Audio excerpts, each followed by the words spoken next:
먼저 기도하시겠습니다. 사랑이 많으신 하나님 감사합니다. 한 주간 아니 그 이전부터 이 하나님의 말씀을 깊이 나름대로 묵상을 하는 중에 있었지만 너무나 떨립니다. 이 말씀을 제 생각대로 전하여지지 않게 되길 기도하며 오직 부족한 제 안에 성령이 이끌어 주시는 은혜와 성령께서 지도하여 주시는 저의 입술을 통하여 하나님의 말씀만이 온전히 전하여질 수 있게 되기를 간절한 마음으로 기도드립니다. 예수님의 이름으로 기도합니다. 아멘. 요즘에는 시대적으로 우리나라가 되게 혼란스러운 위기 속에 있었던 것을 다 경험들 하고 계십니다.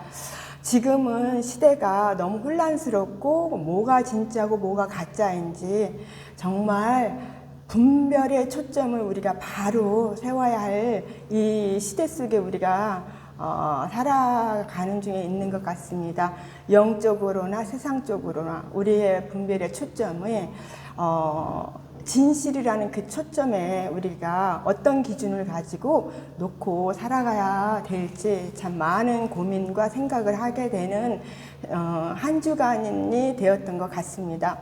지난번에는 제가 마태복음 7장 13절에서 14절 두 문과 두 길, 그 좁은 문에 대하여 말씀을 나눠보았던 것 같습니다. 좁은 문은 무엇이라고 했었던가요? 요한복음 10장 9절, 내가 문이니 누구든지 나로 말미암아 들어가면 구원을 받는다고 했습니다. 예수님이 좁은 문이 되며 좁은 길이라고 하셨습니다. 우리는 이 좁은 길을 걸어가는 여정 가운데 우리 성도들은 있다고 저는 생각을 합니다.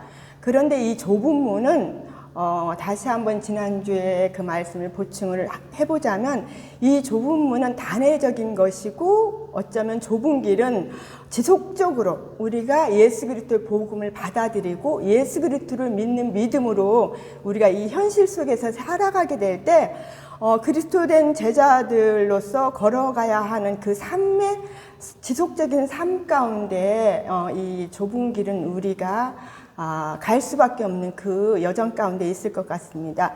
이 좁은 길은 협착해서 찾는 이가 적음이라고 예수님께서는 우리에게 말씀해 주셨는데요.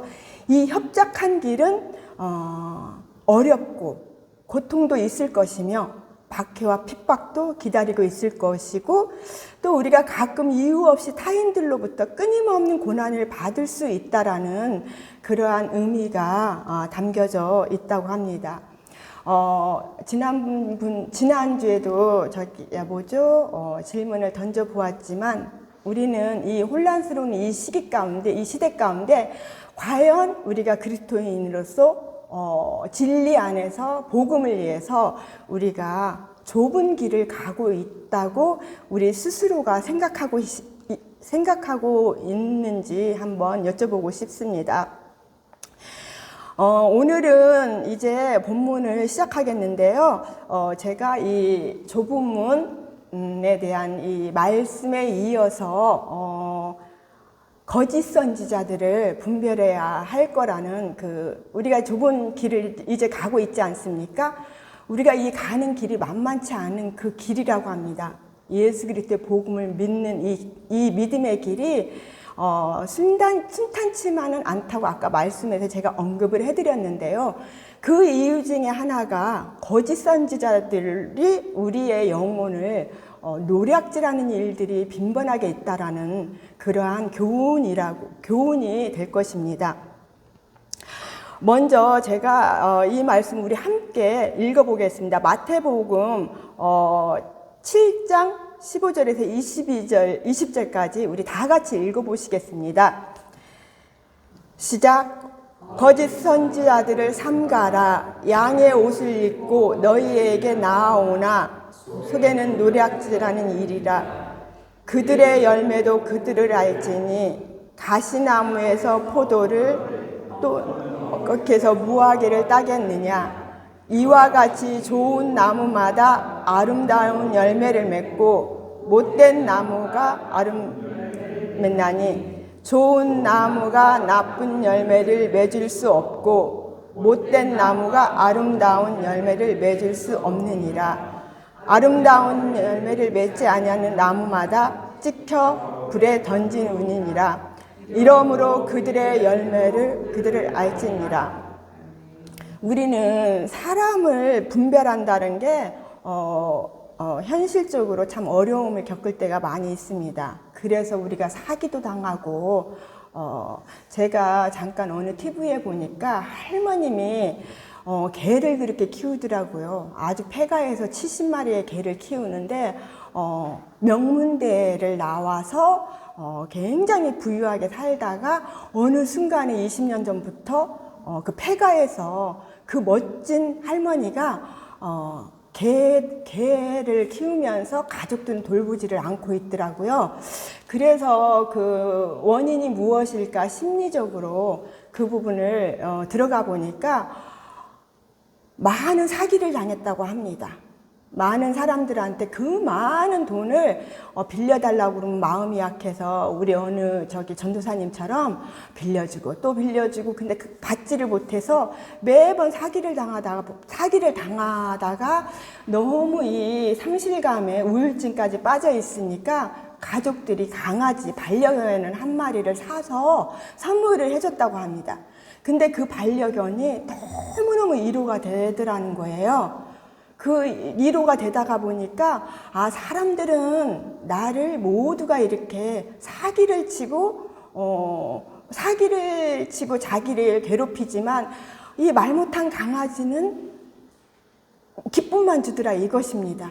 그 뒤로는 그분이 오직 강아지한테 모든 인생 한 6년의 인생을 그 강아지한테 강아지처럼 함께 살아가고 있더라고요. 그 모습 안에서 너무 강아지들이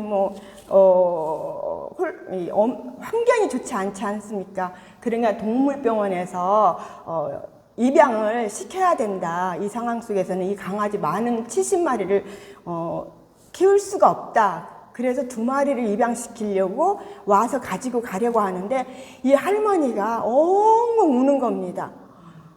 이 아이를 보내면은 내가 도저히 자기는 70마리는 있지만 이 강아지 2마리를 보내고 나면 이 강아지 2마리 때문에 자기가 살 수가 없을 것 같다고 하면서 다시금 그 강아지를 받아서 이제 그 강아지와 함께 사는 그 모습을 보았습니다.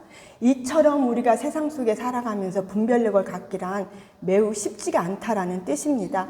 우리는 세상적으로도 분별력을 갖기가 이렇게 힘든데 우리가 하나님 말씀 안에서 영적으로 분별력을 가질 수 있다라는 것은 정말 쉽지가 않을 거라고 좁은 길을 가는 너희들 가운데 이 분별력을 갖게 된다라는 것은 쉽지가 않을 것인데 15절 말씀 7장 15절 보면 거짓 선지자들을 삼가라 양의 옷을 입고 너희에게 나아오나 속에는 노력하는 일이라. 거짓 선지자들은 거짓되게 나타나지 않는다는 것입니다. 양의 옷을 입고 마치 천사가 사탄이 광명한 천사로서 다가오지 않습니까? 그래야 속지 않습니까? 이 거짓 선지자들도 역시 마찬가지입니다. 이들은 양의 옷을 입고 속은 노략질하는 이리의 모습이 있다고 합니다. 이거를 어떻게 조금 표현해 볼까요? 저는 이렇게 생각해 보았습니다. 저도 이제 신앙생활을 건 한 35년, 6년 정도 했는데, 제가 몸담아서 오랜 기간 있었던 교회에서 저는 정말 거기에서 진리를 전하시는 목사님이시고 젠틀하신 목사님이었습니다. 이렇게 보시면은 굉장히 지적으로 어디에 하나 흠잡을 곳 없는 그런 목사님이셨으므로 그분한테 나오는 성경에 이 선포되는 말씀은 온통 다 진리일 거라는 마음을 가지고 그 말씀을 그대로 믿고 정말 그 안에서 충성스럽게 정말 많은 봉사로서 율법으로 그분을 섬기고 맹종을 했었습니다. 그런데 제가 거기에서 이제 나름대로의 분별력을 하나님이 주시는 과정에 있어서 이게 다가 아닐 수도 있겠다라는 생각에 하나님 앞에 몇십 년을 정말 이 한 가지를 놓고 눈물을 뿌리면서 엄청 기도를 했었던 것 같습니다. 하나님, 제가 예수 그리스도의 복음의 본질의 비밀을 제대로 알고 있는 걸까요? 알고 있을까요? 아니면 저는 그때 당시는 율법도 제대로 이해하지 못했고 복음도 제대로 이해하지를 못했습니다. 그냥 열심히 그냥 내가 나를 이끌어가는 주의 종은 하늘과 같고 하느님 같고 그분이 전하는 그 말씀이 최고의 진리인 줄 알고 그 말씀만을 믿고 또 그 말씀을 열성적으로 사도 바울과 같이 사울의 시대의 사도 바울과 같이 많은 이들에게 전했습니다. 그러나 그게 아닐 거라는 의심이 나름대로 들게 되어서 성경을 많이 보고 또 지금 우리 이영미 목사님을 통해서 많은 것을 알게 되고 진리에 대한 부분에 그러한 부분을 많이 알게 되어서 그때부터는 항상 이 기도, 하나님 예수 그리스도의 복음의 본질을 깨닫게 해주시고 율법의 본질이 무엇인지를 깨닫게 해주셔서 분별할 수 있는 영을 저에게 지혜를 주세요. 그게 시간이 걸린다라는 것입니다. 이 거짓 선지자를 구분하는 데 있어서는 이 양의 옷을 입고 속에 이리가 양의 옷을 입고 광명한 천사로 우리에게 다가오는 그 부분을 우리는 분별해낸다라는 게 시간이 굉장히 걸리더라고요. 한 30년? 그러면서도 이 부분을 어떻게 분별해낼 것인가? 그 부분도 저에게는 답이 없었습니다. 그런데 오늘 이 말씀을 통해서 맞구나, 열매구나. 열매를 통해서 분별할 수 있었던 거구나. 근데 저는 그 열매로 분별한다라는 그 말씀조차도 이해하지 못했었던 굉장히 성경에 대해서 성경을 많이 읽었습니다.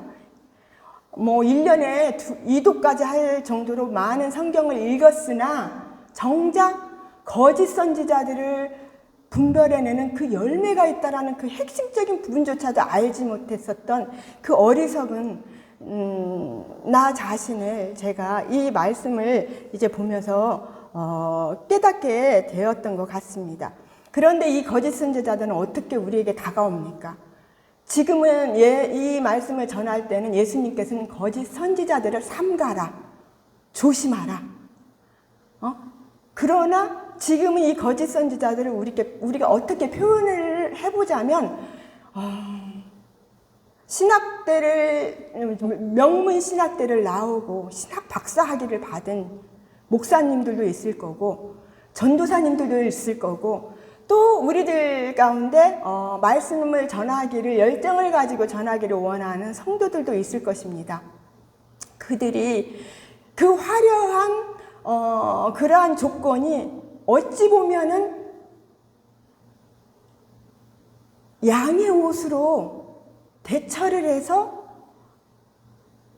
이 연약한 그 양들을 이 말씀 여기에서 말씀에 보면은 거짓 선지자들이 우리는 거짓 선지자를 예를 들어서 이단 아니면 불교 아니면 천주교 예를 들어서 이단이라고 예를 들어서 이제 그러한 큰 넓은 의미에서 우리는 자꾸 이 거짓 선지자들을 분별해 내려고 하는데 우리 가까이에서 복음을 가리워서 율법으로 복음을 차단시켜서 복음을 알지 못하게 우리의 눈을 가리워지는 게 이게 거짓 선지자입니다. 많은 교회에서 복음을 가르치지 않습니다. 이 성경의 핵심은 예수님은 구약에서 말씀하셨던 그 율법을 이미 완성해 주셨습니다. 이제는 우리가 예수 그리스도의 복음의 시대에 우리가 예수 그리스도의 복음만이 오직 구원에 오늘 말씀하시지 않았습니까? 문과 길을 하셨습니다. 오직 예수님만이 우리의 영혼의 구원의 크나큰 핵심이 되는 길과 진리요 생명이라고 하셨습니다. 그런데 이 길과 진리요 생명이신 예수 그리스도의 복음을 많은 교회에서는 율법으로 대체해서 율법으로 그 복음을 가리워서 율법으로 그 양들의 마음을 노략질을 하고 있다라는 이 핵심적인 부분을 제가 이 말씀을 통해서 알게 되었습니다. 그런데 많은 교회에서는 우리 목사님은 진짜 좋은 대학교 나오시고 뭐 인격적이시고 우리 목사님은 박사학위를 받으셨고 우리 목사님은 정말 경건하시고 새벽기도 안 빠지시고 정말 성도들을 사랑하시는 그러한 목사님이라고 극찬을 합니다. 그런데 이 말씀을 전하시는 부분의 핵심에 예수가 없습니다. 복음이 없습니다. 근데 그 자체도 모르겠습니다. 그 복음을 없이 전하는 그 목사님 자체가 복음을 모르시는 건지 율법으로 성도들을 두렵게 하고 정죄를 부추겨서 그들을 경쟁 심리를 통해서 그들이 오직 당신들이 이끌어가는 교회를 더욱더 부흥하게 영적인 부흥이 아니라 육적인 사람의 숫자의 부흥을 위하여 부흥을 위해서는 복음보다는 아무래도 율법의 행위로서 이끌어가는 부분이 더 강력한 파워가 순간적으로는 있을 수 있을 것입니다. 그러나 열매가 없습니다. 많은 교회에서도 저도 지난번에 이제 어느 권사님을 통해서 이러한 너무 아픈 얘기들을 많이 들었어요. 봉사의 직분을 맡았는데 그 직분을 맡은 이후에 교회가 요구하는 것들이 너무 많아졌습니다. 왜 철야를 안 나오냐? 예를 들어서요, 구역 강사는 왜 철야를 안 나오냐? 왜 새벽 기도를 안 나오냐? 여러 가지 교회에서 율법적으로 정해놓아 놓은 그 또 다른 교회의 율법으로 그들이 묶어놓습니다. 나와야 됩니다. 안 나오면 어떻게 합니까? 아니, 구역 강사가 돼가지고 와서 기도를 해야지. 그 새벽 기도도 나와서 기도를 해야지. 구역원들도 나오는데, 리더가 안 나와? 그러니까 이분은 좀 자유로운 성향이 있는 분이거든요. 얼마나 힘들겠습니까? 예를 들어서 직장을 다녀요. 직장을 다니는데 구역 신방 가기 위해서 그 직장을 나갈 수가 없다라는 것입니다. 빠져야 된다는 것입니다. 저는 이러한 그 부분으로 그 아픔을 저한테 얘기했을 때 너무 마음이 답답했을 뿐만 아니라 제가 그랬습니다. 저는 그보다도 더 열정적인 율법에 열심히 있었습니다.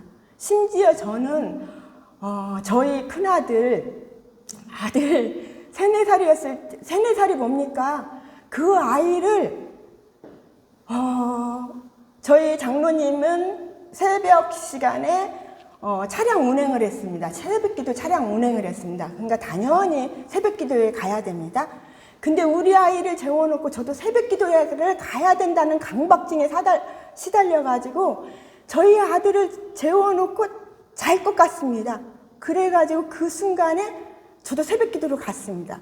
그 뒤에 난리가 납니다. 동네가 다 떠나갑니다. 새벽에 아이가 막 일어나니 엄마 아빠가 없거든요. 일어나서 막 와 이러면서 그 큰 도로로 뛰쳐나옵니다. 그리고 닥치는 대로 둘러보고 그 4살짜리가 세발 자전거 있지 않습니까? 남의 세발 자전거를 타고 그 4차선입니다, 도로가. 근데 그 4차선 도로를 그 어린 4살짜리가 잠옷만 입고 교회까지 멉니다. 아주 길이 좋지도 않습니다. 어느 전도사님이 집사님 민수가 왔어요. 보니까 세발 자전거를 타고 잠옷을 입고 교회 그러한 생활을 우리가 그게 하나님 앞에 하나님의 일이고 정말 하나님 앞에 칭찬받는 열심과 열정인 줄을 알고 있었습니다. 그러는데 우리가 그런 생활을 하는데도 그 누구도 주의 목사님들이고 전도사님도 복음으로 권면하지 않습니다. 오히려 부추깁니다. 그렇지 못한 사람들을. 우리는 정말 제가 율법적인 부분을 얘기하다가 보면은 정말 말할 수 없는 그 저주스러운 사건, 저주스러운 그 세월들 속에서 복음을 알지 못함으로 인해서 정죄당하고 정죄하고 왜 그런 부분이 있습니까? 율법은 물론 지켜야 합니다. 율법은 선한 것이지 않습니까? 지켜야죠. 그것도 하나님이 만들어 놓으셨으니까. 그치만 이제는 그 율법을 완성하신 예수님은 뭐라고 하셨습니까? 내 이웃을 사랑하며 하나님을 사랑하고 내 이웃을 사랑하라고 하지 않습니까? 그러나 율법 안에서는 내 이웃을 사랑할 수가 없습니다. 왜냐하면 교회에 더 집중해야 하는 시간이 이웃을 사랑할 겨를도 없습니다. 하나님을 사랑하라고 했으면 우리가 항상 하나님의 말씀에 들어가야 되지 않습니까? 우리가 말씀을 집중하여 묵상하고 말씀을 보고 이 말씀이 예수님께서 어떤 뜻으로 이 말씀을 우리에게 주셨는지를 깊이 묵상하고 따져보고 알아가고 그 말씀을 사랑하며 그 말씀의 토대에 의해서 이웃을 사랑하는 율법의 완성의 그 부분으로 우리가 복음으로 나아가야 되는데 절대적으로 복음에 나오지를 못합니다. 근데 그들은 많은 하나님의 일들을 스스로가 한다고 자처하고 있습니다. 이들에게 이 옳지 않음이 이 복음의 이 사도 바울은 뭐라고 했습니까? 그 사도 바울이 율법에 있었을 때는 그 율법을 지키기 위해서 예수를 믿는 그리스도인들을 다 죽이러 다녔습니다. 심지어는 예수님의 제자인 스테반을 돌로 쳐 죽였습니다. 그런 사울이 또 많은 율법에 열심 예수 그때 복음을 믿는 자들을 죽이려 다메섹으로 가다가 어떤 사건이 일어납니까? 다 아시죠? 하늘에서 호련한 빛이 예수님 그 사울한테 비치면서 뭐라고 합니까? 사울아 사울아 너가 나를 핍박하는 예수라고 합니다. 아닌데요? 나는 하나님의 일을 열심히 했습니다. 이렇게 충성스럽게 정말 나의 모든 신념을 다해서 하나님의 일을 했는데 저한테 하나님을 핍박하는 하나님을 핍박하는 자랑이요. 이거는 용납할 수가 없는 겁니다.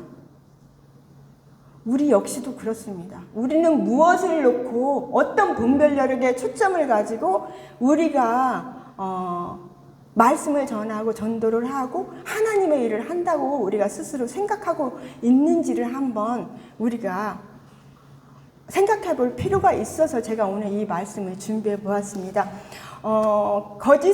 우리는 어찌 보면은 거짓 선지자들의 선동으로 우리의 열심이 오히려 복음을 해치는 그러한 일들을 예수 그리스도를 다시금 십자가에 못 박고 다시금 십자가에 못 박고 그러면서 나는 하나님의 일을 한다고 하는 그러한 부분이 내 안에 내 환경 가운데는 있지 않은지 제가 이 말씀을 보면서 많은 것을 깨닫게 됐습니다. 그리고 우리가 지금 현실적으로 우리나라에서도 우리가 이 복음적으로 율법이냐 복음이냐 그러한 것들을 우리가 지금 경험을 말씀 안에서 해보는 것과 같이 우리나라에 많은 혼란스러운 일들이 1차적으로 이제 조금 잠잠해졌습니다. 어떤 게 진리인가? 어떤 게 진실인가? 어떤 사람이 과연 이 나라 대한민국을 진정으로 사랑하는가? 어떤 사람들이 이리와 같은 속에는 무서운 백성을 노략질하려고 하는 이리때와 같은 마음으로 국민들에게 다가오고 있는가? 우리는 분별해야 합니다. 진짜 우리가 분별하지 못해서 율법에 끌려다니는 우리 자신은 결국은 누구도 탓할 수가 없습니다. 나를 거짓되게 가르친 목사님을 탓하겠습니까? 전도사님을 탓하겠습니까? 아닙니다. 제 자신을 탓해야 합니다. 내가 알려고 하지 않았으니까. 내가 진리인 예수 그리스도의 복음을 알려고 하지 않았고 성경에 가까이 가지 않았고 또한 우리가 세상적으로 이 나라의 현실적인 부분도 우리가 알려고 하지 않습니다. 여기서 제가 말을 거론하기는 그렇지만 사람들은 생각을 해야 합니다. 왜 계엄을 했을까? 무엇 때문에 이 계엄을 했을까? 이 계엄을 통해서 알려지고자 하는 이 비상벨이라고 하는 이 부분에 합치적인 그 내용은 뭐가 있을까? 근데 절대 생각하지 않습니다. 생각하지 않는 자들은 남이 주입시켜주는 생각으로 판단합니다. 우리도 이 말씀도 그렇습니다. 성도들이 성경을 보지 않습니다. 그냥 봉사의 열정입니다. 봉사로서 율법의 행위의 봉사로서 하나님 나라에 간다고 생각합니다. 아닙니다. 이 복음으로만이 예수 그리스도 십자가 흘리신 이 예수 그리스도 하나님의 아들인 이 예수 그리스도의 복음만이 생명을 얻을 수 있는 근거입니다. 근데 이 복음을 절대적으로 알려고 하지 않습니다. 오히려 이 복음을 알려고 하는 시간에 투입하는 시간을 아까워합니다. 왜냐하면은 너무 길게 여겨집니다. 그렇지만은 가서 봉사하다 보면은 서로 얘기하다가 보면은 굉장히 집에 오면 뿌듯합니다. 제가 그랬습니다. 내가 오늘은 우리 아들도 그냥 어떻게 팽개치고 새벽부터 철야까지 나는 하나님의 일을 했어. 지금에 와서 생각해가 보면은 피를 토하고 우리 아들한테 너무너무 미안하고 그 부분에 미안해서 지금도 울면서 기도할 때가 많이 있습니다. 그 추운 날 엄마 아빠가 새벽 기도 간 그 순간에 그 아이가 엄마가 없어서 그 막 눈이 이렇게 쏟아진 그 자리를 갖다가 애가 맨발로 뛰쳐나가가지고 막 동네방네 엄마를 찾아 울었을 때 지나가던 택시기사가 이건 너무 수치스러운 고백입니다. 지나가던 택시기사가 그 아이를 보고 저희 집으로 데리고 와서 초코파이를 주고 거기다가 담배를 한 대 피우고 가셨더라고요. 그러한 무지무지한 그러한 율법의 열심에서 제가 복음으로 하나님의 은혜로 복음을 알고 싶다고 복음의 본질이 뭔가요? 율법의 본질은 또 뭔가요? 그렇게 너무너무 간절히 알고자 했을 때 하나님의 은혜로 이 복음의 눈을 뜨게 됐습니다. 너무너무 이 부분이 너무너무 감사할 부분입니다. 오늘 제가 이 설교를 준비를 해봤는데 제대로 볼 수가 없는 게 꺼져버렸습니다.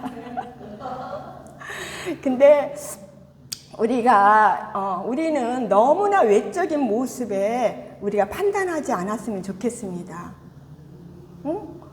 우리 목사님이 너무 아름다우시지만 우리 목사님의 그 아름다움에 우리가 주목하지 않습니다. 우리 목사님이 통해서 주시는 이제는 분별력이 있기 때문입니다. 우리 목사님이 주시는 그 복음, 이 복음이야말로 우리를 제대로 이끌어가는 진리로 우리를 인도하는 참 목자라는 걸 알기 때문에 우리가 그래서 이 먼 곳에서 여기까지 나와 함께 예배하고 말씀을 우리가 또 성경 공부를 하고 서로 기쁨을 나누고 있습니다. 그래서 제가 또 이렇게 해봤던 거는 저를 이끌었던 목사님을 이제서야 이 말씀을 보면서 한번 생각해 보았어요. 근데 그분의 열매를 감히 한번 떠올려 봤어요. 그러는데, 이제서야 열매가 보이더라고요. 이 열매가 예를 들어서 상추를 심으면은 물 뿌리면은 금방금방 자라서 금방금방 어떻게 뜯어서 금방금방 쌈 싸 먹을 수가 있어요. 그러는데 이 나무의 열매는 시간이 걸려요. 시간이. 그런데 이 나무는 포도나무 보세요. 포도나무 보면은 진짜 형편이 없습니다. 그런 애도 메말라가지고 꼬여서 형편이 없지만 나중에 시간이 지나다 보면 가을에 보면 얼마나 달콤한 포도가 열리는지 시간이 걸리더라고요. 그러한 것과 같이 우리가 이제는 다행히 우리가 복음을 전하시는 참 목자가 되시는 그러한 목사님이 이끄시는 이 거인의 정원으로 오신 분들은 정말 하나님의 은혜입니다. 왜냐하면 분별할 수 있는 영적인 눈을 떼어주셨기 때문입니다. 큰 교회 가서 예를 들어서 아름다운 무화과 나무가 있지 않습니까? 잎이 무성한 무화과 나무가 있습니다. 큰 교회가 그렇다고 한번 해봅시다. 그치만은 열매가 없으면은 예수님은 저주했다고 하셨습니다. 우리의 삶 역시도 그렇고 우리가 내 자신부터도 이 말씀 안에서 목사님을 의지를 하지 말고 목사님이 전하시는 말씀이 그러한가를 나도 하나님 앞에 분별력을 달라는 그 기도로 하나님의 지혜와 지각을 달라는 그 기도와 함께 이 말씀이 정말 예수님이 이 뜻으로 하신 말씀인가 그러한가 하고 우리가 묵상하며 살펴보며 우리가 분별의 초점을 오직 그 열매를 통해서 우리가 함께 나아갔으면 좋겠다라는 생각을 했습니다. 너무나 두서없이 전한 말씀입니다. 기도로 마치겠습니다. 사랑이 많으신 하나님 감사합니다. 많은 교회 많은 성도들 또한 저 또한 예수 그리스도의 복음을 율법으로 말미암아 헛되게 만든 그러한 상황 속에 거짓 선생들이 거짓 교사들이 많은 어리석은 양들을 미혹하는 부분들이 있을 줄 압니다. 하나님 어리석은 양들을 불쌍히 여겨주시고 어리석은 양들에게 분별의 초점에 그 열매를 바라보면서 스스로가 그 분별력을 가지고 진리 가운데 나오게 될 수 있는 그리하여 좁은 길로 가기를 용기를 낼 수 있도록 하나님 도와주시고 이 모든 시간에 하나님 앞에 감사드리며 예수님의 이름으로 기도드렸습니다. 아멘.